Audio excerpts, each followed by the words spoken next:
So the question is this: how do most agents find the secrets to succeed in today's competitive real estate market, especially when the top agents are keeping those secrets to themselves? That's the question, and this podcast will give you the answer.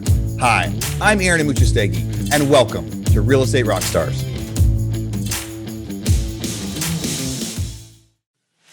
Real Estate Rockstars, this is Aaron Amuchastegui. Happy halfway point in 2021.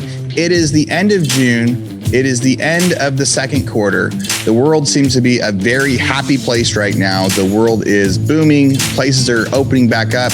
A lot of places are looking like they did a couple years ago. It's not necessarily a new normal. Life is pretty decent in a lot of places out there. And in others, I know places are still pushing to come back. So the world is definitely changing, a lot different than it was a year ago. And because it's the end of June, today is one of those special episodes where we go back and we replay a few minutes of each of the episodes we did during June. So you can see if there's one that you want to go back and listen to later. Here's the first one. This was State of the Market 76, Millennial Home Buyers' Biggest Regrets. This was me talking to David Greene. Here you go. This article, it's a Business Insider article. And if you're watching on YouTube, you can see the article. But it just came out 8 hours ago. It says, millennials who snapped up homes in the hot real estate market revealed their biggest regrets, from unexpected costs to high mortgage payments. And the funny thing about surveys is they could say like, hey, do you have any regrets? And they could probably say, yes, I have regrets, but I still wouldn't do anything different. And so I think the word regret can be strong, but it says 64% of millennials regretted buying their current home. Again, I don't know if that means that they wish they wouldn't have, but this says their reasons included unexpected maintenance costs and high mortgage payments. The frenzied market led many buyers to snap up homes, skipping inspections and due diligence. You know, when we were on here like 4 months ago in the Boston market, like Kimberly Meserve talked about, she said every buyer there was just waiving inspections. That's the only way you could get your offer accepted.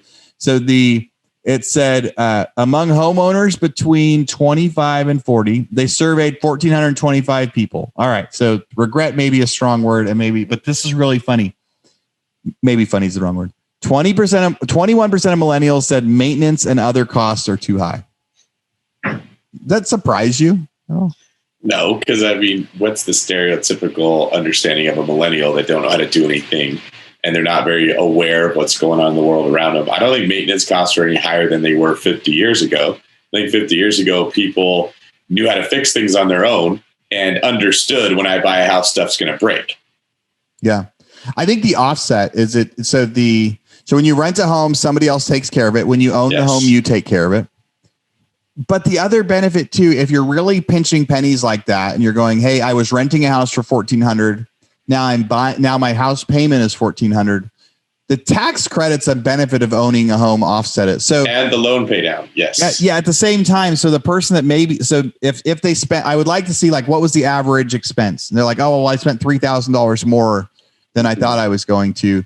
I bet their house is worth $3,000 more today than it was when and if you ask the same question 5 years from now, where their payment's $1,400 and everyone else is paying $1,900 in rent, but they used to be $1,400, they'll say buying this house was the best thing that I ever did. Do you think agents need to do a better job at telling people ahead of time, hey, once you're a homeowner, you're going to have costs like this? Or do you think it's not an agent's job? No, I do think that's an agent's job. In fact, it's kind of a little like bee in my bonnet that agents tend to show their value as pure emotion. Hey, I will hold your hand the whole way. I specialize in first-time home buyers. The process of buying a house for the first time or the 10th time is not any different. What they're just saying is basically, I'm an emotional caretaker in this process. And that is a role we play. But do you go to anybody else in the world who says, I'll hold your hand? When you go buy a car and the person says, hey, I don't really know anything about cars, but I will hold your hand through the whole signing process, you'd be hitting the road. When you go to a stockbroker or the person you're going to for financial advice, are they just offering emotional support, or do you expect them to understand their industry and what it is that they're selling you? Agents need to be able to articulate to their client from a financial or a wealth building perspective what the best move would be for them and show them their options of why it makes sense. What I was telling my team the other day is we have a ton of people that are all scared. I get they're scared. If they were looking at themselves 10 years later with the way that rents are going up in the Bay Area, they would be terrified not to buy a house right now.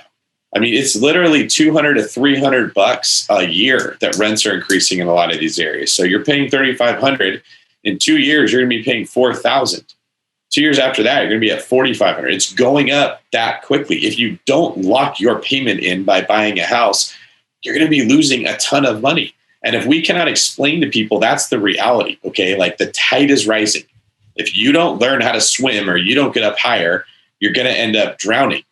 To me, that's what the job of the agent is to really give you all the information so you can make the right decision. And I think agents have got ourselves into the hot water of having a bad reputation by only focusing on the fear elements of it or the emotional elements of it. All right, remember, if you like that one, go listen to the rest of my interview with David Greene. That was State of the Market 76.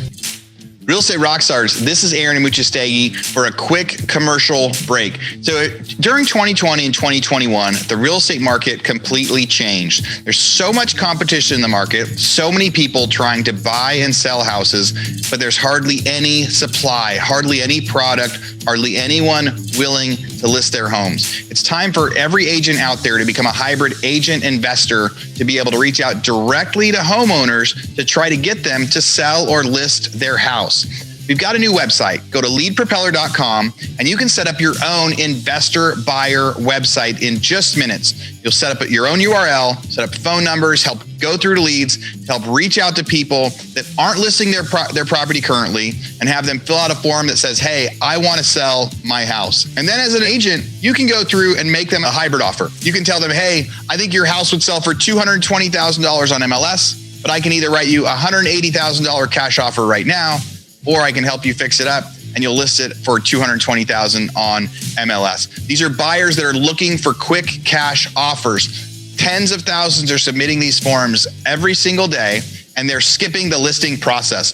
But so many of you guys out there are such good agents, it's a great opportunity to get that lead and help them maximize sales price for their home. So again, go to leadpropeller.com and think about signing up for your own investor site so buyers will start reaching out to you, asking you to make an offer on their home.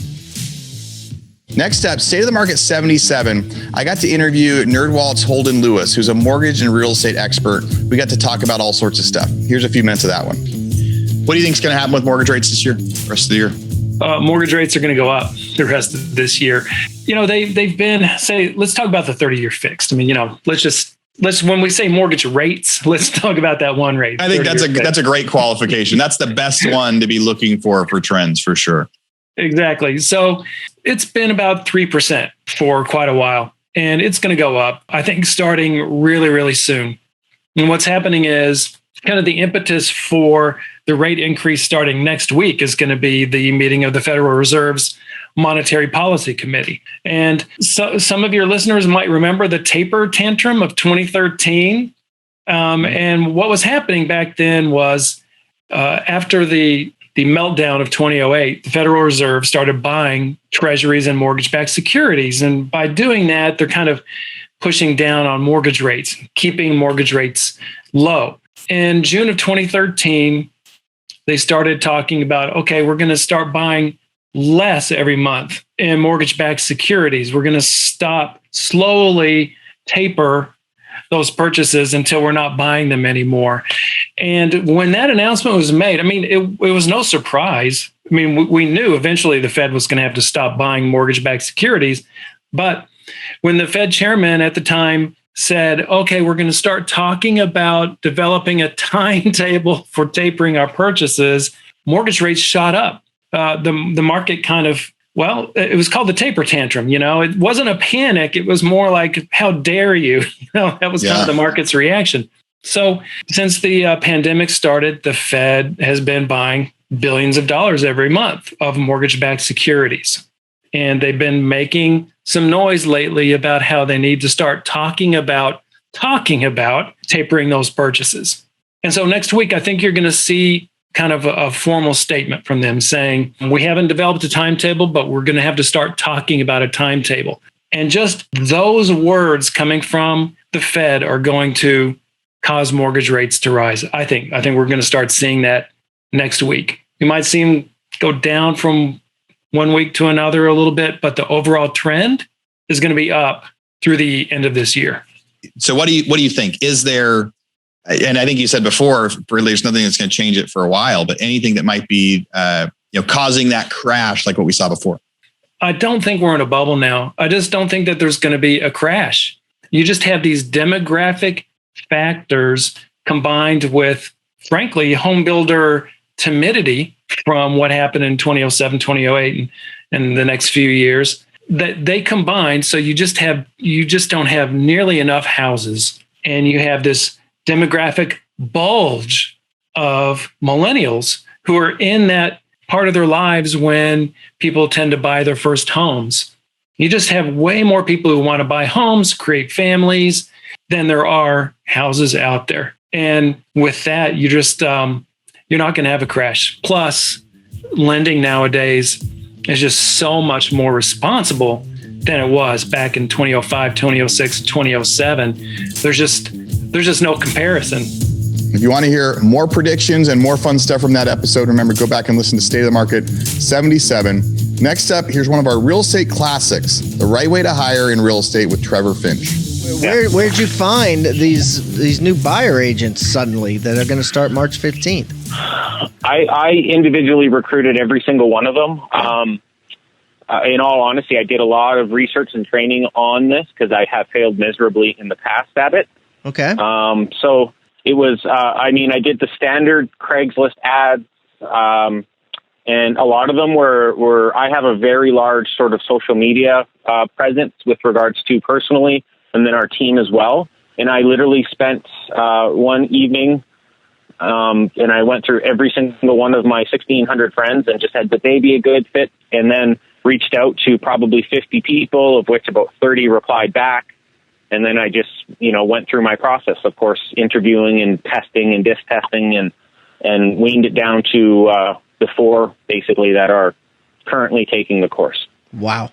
That's awesome. And I love how you're training them from ground zero. So you're really going after, new agents or agents that aren't even licensed yet, and turning them into rock stars. Yes, none of them were in the business, and I don't know that I would ever hire someone that was in. I shouldn't say I wouldn't. It's just not what I would ever go after. If that opportunity presented itself and it was a good fit, I would absolutely, go down that path. But I'm not ever probably going to recruit currently licensed agents. So that's great. Well, why don't you close the show out, Trevor, with your motto or a quote that our audience can think about after this has been over, and say, Trevor Finch says this, or the one thing they remember about this. What will give us something to inspire us as the Rockstar Nation? Okay, well, let me just think for a sec. Ultimately, again, I'll reference that, having a big why and a big goal for knowing what you want to accomplish is the driving force behind any of this. Again, understanding that you have to prospect to be successful in this business. Those are sort of the philosophies of my team. And of course, being a consumer-centric person, right? Customer first, exceed their expectations, serve your customers, and the reputation you'll get from that. Like myself personally, if I didn't have my team, I'd still sell 60 houses a year just off my past clients. So, and that's because of the level of service they were giving. But I know a quote that we have on our wall that I've always found inspiring, but I forget it's actually marked as unknown on our wall, but it basically just says, when you want success is that as much as you have to breathe, then you will be successful. Yes, I love that. There's a million videos on that, but yeah, you know the one. Yeah, our team watches that often, and it fires us up. All right, if you like that one, go listen again to our Real Estate Rockstars Classics, The Right Way to Hire in Real Estate with Trevor Finch. Real Estate Rockstars, this is a commercial break from our podcast sponsor, House Folios. We're in real estate to find the next big deal, right? We want to find the deal, make money, and then turn around and do it all over again. It can be frustrating having to search through thousands of properties trying to find that Goldilocks property that is just right for your investment goals. That's why we're here to tell you about House Folios. House Folios is a management software for single-family home investors that makes it simple to find good deals, get financing, and manage your property portfolios all from one platform. They're an all-in-one app that lets you easily search for properties, both listed and unlisted, analyze numbers based on your specific assumptions, and provide resources to get you through underwriting and closing. And this is a feature we like most. You can track your numbers at multiple levels. Want to see the returns on the specific property in seconds? Check. How about an entire portfolio of properties you're looking to buy? Check. And then being able to present these properties to investors to become the go-to real estate agent for their investment needs. How awesome is that? Managing your investment properties has never been easier. The best part, it's affordable. Plans start at just $29 a month, $29 to unlock the tools to manage your entire investing cycle all in one place. Check it out at housefolios.com. And if that's not enough, Housefolios is giving our listeners a special rate on an entire year of Housefolios, just $99. So instead of $29 a month, $99 for the year. Head on over to housefolios.com/RE Rockstars to sign up. Again, head over to housefolios.com/RE Rockstars to get an entire year of Housefolios for only $99.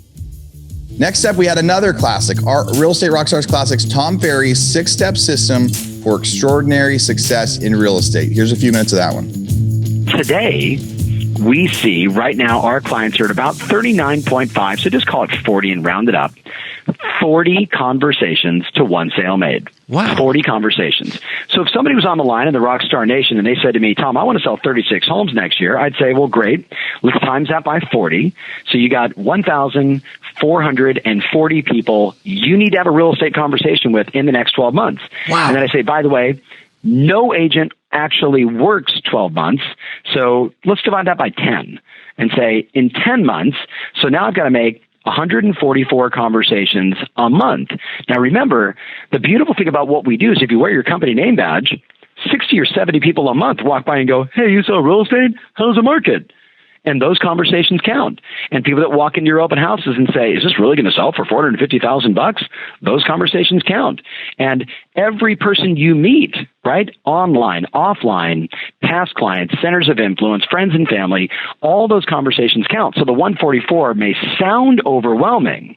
The key is what questions you ask, the things you say to those 144 people. That's what moves the needle. So even then I'd say, 144 a month. Most agents have a minimum of 24 a month, work days. So that means you got 6 conversations a day. So I started this by saying number 4 is know your daily number. So if you said to me, I want to sell 36 homes, I'd say times that by 40, right? Which would lead you all the way down the path of knowing you've got 6 conversations a day. So what we know today with our clients is we say your daily number is 6. And then I say, by the way, half of them should be to the people inside your database. Half should be new. And then I would always add +4 lead follow-up. +4 lead follow-up. So their daily number would be 334 to sell 36 homes. Now, the key, though, is, as I mentioned a minute ago, beyond just knowing your daily number and scheduling what we would call your hour of power, where you're going to say, I'm going to spend that hour and I'm going to dedicate my time to contact 3 people on my database, to contact 3 new people every day, and then make my 4 lead follow-up calls, all those people that I met 3 months ago, 6 months ago on Zillow or at an open house or whatever else, to keep nurturing the relationship and trigger that moment where they're ready to list or buy. I'm going to do all of that inside my hour of power, but it's the questions that you ask.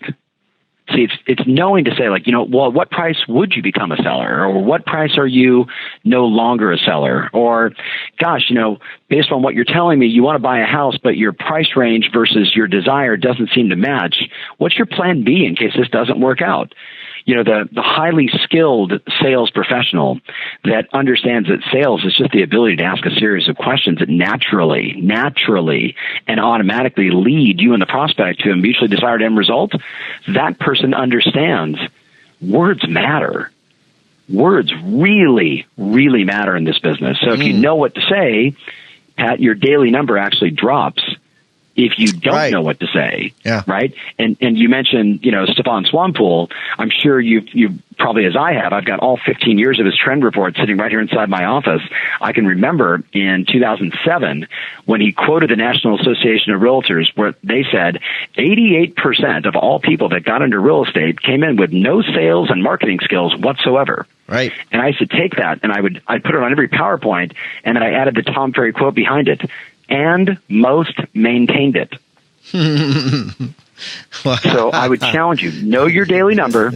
And if you're not working on improving your skills, your ability to present effectively, handle objections, be comfortable in the conversation, you're going to struggle and your numbers are going to go up. All right, if you liked that one, go back and listen to the rest of that Real Estate Rockstars Classic, Tom Ferry's 6-step system for extraordinary success. Next up, Stay the Market 78, your real estate questions answered. This was the podcast where I went ahead and I answered lots of questions that people were sending on Instagram and email and got some information out for you. Here's a couple minutes of that one. So Paul on Instagram said, do you think lumber production ramps back up to previous levels once the unemployment benefits run out and lumber companies staff back up? So one of the articles that I had read with Sean talked about the inability to staff lumber manufacturing plants. So part of the reason they're having trouble is why would someone want to go back, in Oregon, where they're still getting double unemployment benefits? Why would someone want to go back and work in a lumber yard, in a sawmill cutting lumber? Very difficult work, very hard work for low pay when they can get paid the same to stay home. So his question said, once unemployment benefits run out, do I think the lumber companies will staff back up? Yes. So I think that once benefits run out everywhere, a lot of places it will be easier to staff up. But I don't think it's going to go back to 100% of what it was before. And so what I mean by that is, and that could be restaurant workers, that could be all sorts of factories, Home Depot, any business out there, you name it. There are a lot of people that are choosing not to work right now because the benefits, outpay, and there will become a point where when the benefits go away, they realize they have to go back to work in order to survive, in order to pay their bills, in order to live the life they want to. The only caveat to that is not everybody's going to come back, but some people have just changed. Some people have realized that they've had these new lifestyle shifts, that they like not working, that they were getting burnt out. Maybe working in the post-COVID world also isn't as much fun. Maybe it's not great. Maybe they've got used to working from home, and as soon as they have to go back to an office, they're not going to cut it. I have heard many, many stories of people who have been working for companies for a long, long time that in just the last month or two decide they didn't want to work anymore. They were going to go take some time off. They're going to go on sabbatical. They're going to take a few months off because they're a little bit burnt out. So I think that, to Paul's question again, I think when unemployment benefits run out, the lumber mills will get staffed up, restaurants will get staffed up, everything will get staffed up, prices will come down a little bit. By then we'll probably have some technology to make up for the people that don't come back. But some people don't want to come back ever. Some people are going to have a really tough time coming back, or they're going to change businesses, which everyone has the right to do whenever they want. They can decide, is it worth working or would I rather not? So Real Estate Rockstars, this is a commercial break from our biggest podcast sponsor we have right now, Rent Ready. It can be fun getting a new real estate deal, but it can be tough managing your properties after the fact, especially if you're long distance investing or trying to manage multiple properties by yourself. That's why we're here to tell you about Rent Ready. Rent Ready is a property management software that not only makes it easier to manage all your real estate deals from one platform, but they also have the best customer service support in the biz. They're an all-in-one app that lets you easily manage properties, collect rent, list units, screen tenants, sign leases, all from your phone or computer. Imagine all of your real estate doors right in your pocket. How awesome is that? The best part is it's so affordable, one flat price for everything. Unlimited properties, tenants, and support with a real life human. And I have to add in there, that's a new business model that not a lot of people are doing. There's like this freemium model where people say, hey, you can try this, but as soon as you grow, it's going to cost you a lot of money. Or they kind of punish you when you get too many emails on your list or too many comments. They aren't going to punish you when you grow. They're not going to charge you more when you get 10, 20, 30 rentals. They're going to charge you the same when you have 2 or 3 as they will when you have 50 or 60. So you have a nice fixed cost, all software, all in one place. Check it out, Rent Ready, RENTREDI.com. And if that's not enough, Rent Ready is giving our listeners a special code you can use to get a whole year of Rent Ready for just $54. Use code ROCKSTAR50, that's Rockstar50, and sign up for Rent Ready's annual plan at rentready.com. Again, RENTREDI.com with code Rockstar50 to get Rent Ready for only $54. The number 5 said investment firms are really beating out average home buyers. Average bidders often rely on mortgage financing to close.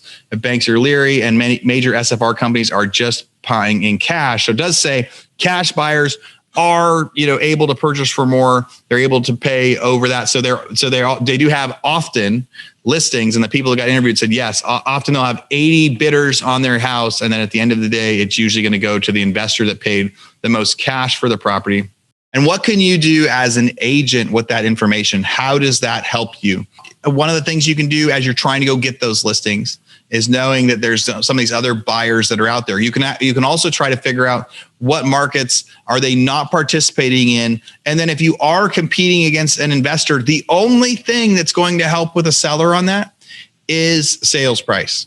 And I know that's the toughest thing for buyers to hear. I've seen a lot of letters come in when people are offering $10,000 or $20,000 under asking, and they're saying, please accept our offer. Please don't accept the other offer. But then you have other offers that are over asking. And the letter will not make as much of a difference as sales price. It's just the way that it works in houses as people are trading things out. So we've talked about it before, but making sure that your buyers write that strong article. If there are investors competing in your market, sending cash, then maybe your buyer can't pay all cash, but they can outbid them with offers because appraisals still are working out really well. All right, if you want to go hear more of me answering questions and other real estate news out there, go finish listening to State of the Market 78. Next up, here's a few minutes of episode 976. This was a really cool episode. We took questions that we asked from 5 different rock stars and we packed them together and the advice that they would give for new agents. What's your number one piece of advice for real estate agents to succeed in today's market?